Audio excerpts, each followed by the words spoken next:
أعوذ بالله من الشيطان الرجيم. بسم الله الرحمن الرحيم.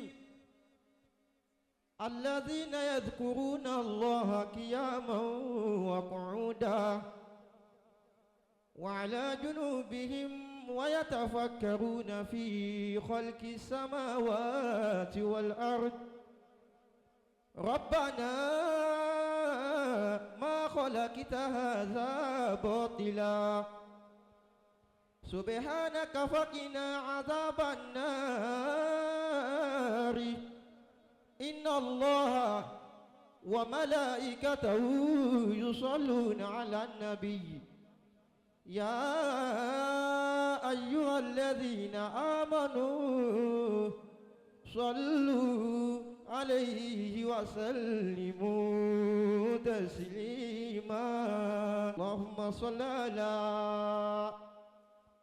سيدنا محمد الفاتح الماء أغلق والخاتم الماء سبقنا ناصر الحق بالحق والهادي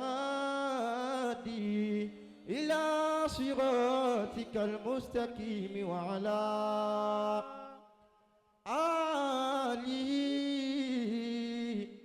حق قدره ومقداره العظيم بمحمد بمحمد بمحمد بمحمد بمحمد بمحمد هل في الورى مثل النبي محمد ما في الورى مثل النبي محمد أعمالنا بين القبول ورادعا إلا الصلاة على النبي محمد وأحسن منك النبي وأحسن منك لم تر قط عين وأجمل منك لم تلد النساء خلقت مبرأ النبي خلقت مبرأ خلقت مبرأ من كل عيب كأنك قد خلقت كما تشاء لا إله إلا الله الله على ربنا جاوي لا إله إلا الله الله على ربنا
yari alfa wa pẹ́. Amina. àbá wọn fàyìn púpọ̀ wọ́n tún wá ní ohun ọlọ́run tún wá ní kí wọ́n mọ ohun yẹn lò. wọ́n tún wá ní mímọ̀. bẹ́ẹ̀ ni. ọlọ́run ní fìnnira sínú ayé yín. Àmín. alibarika nabi lọ́dọ̀ ọlọ́run. sallallahu alayhi wa sallam. la hawla wala quwwata. illa billah. mo kí ìwọlé àti ìkẹlẹ̀ bàbá wa gba fadilatu sheikh